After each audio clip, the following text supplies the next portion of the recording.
កុំអាងកុំនិយាយថាកុំអាងថាខ្លួនឯងមានបទពិសោធន៍ខ្ពស់បាទថាអត់មានអីតែជ្រាយជាងសមត្ថបុកដាច់ផ្កាជើងហើយបាទចង់ដោតទៅលើរឿងមួយទៀតលោកគ្រូតាក់តងទៅនឹង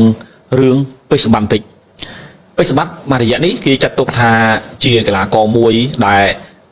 អធិរាជគីឡូហុកហើយប៉ុន្តែចៃដន្យអីមានសុខធីមកវត្តមានសុខធីលិចមកភ្លាមនៅក្នុងស្រុកខ្មែរធ្វើឲ្យអធិរាជគីឡូហុកហ្នឹងត្រូវបាន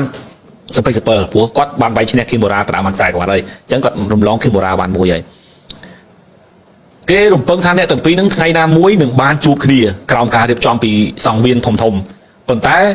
ស្រាប់តែលោកអញ្ញាស្រីចន្ទថនក៏គាត់បានមានប្រសាសន៍ថាសុកធីជាអតីត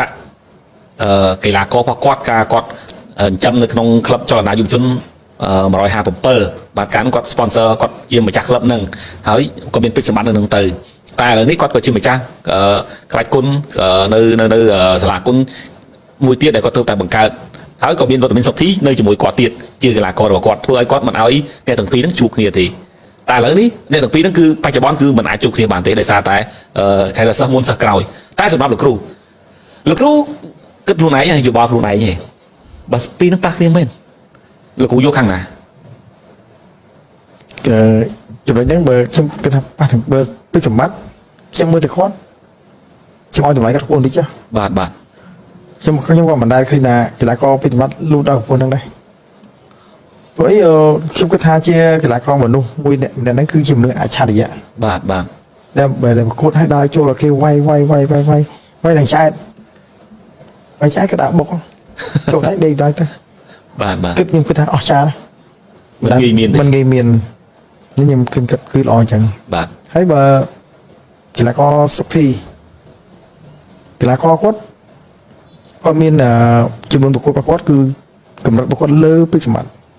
បទពិសោធន៍គាត់ខ្ពស់ជាងបាទប៉ុន្តែខ្ញុំក៏មិនហ៊ានថាគាត់ឆ្នះហើយគាត់ថាគាត់ចាញ់គាត់ថាគាត់ឆ្នះគាត់ចាញ់ខ្ញុំអត់បាទដោយសារតែនេះគាត់និយាយទស្សនៈថាគាត់មានបទពិសោធន៍ខ្ពស់បាទតាំងពីកែងតាំងពីជង្គង់ធាក់ទាត់បាទឃើញតាត់ឲ្យចាប់ក៏ល្អ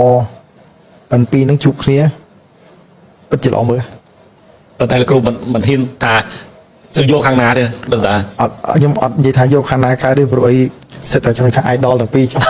ង់ក្បាច់ដូចគ្នាបាទក្បាច់មួយនេះក៏ដប់ដៃធ្ងន់វាហៅថា50កបីព្រៃបាទកបីព្រៃមួយមនុស្សឈើអញ្ចឹងអ្នកទាំងពីរនេះសិតតែអ្នកមានក្បាច់តែកុំអាងកុំនិយាយថាកុំអាង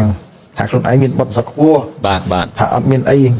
តែជ្រាយជាងសមត្ថបុកដាច់ផ្កាជើងហើយបាទថា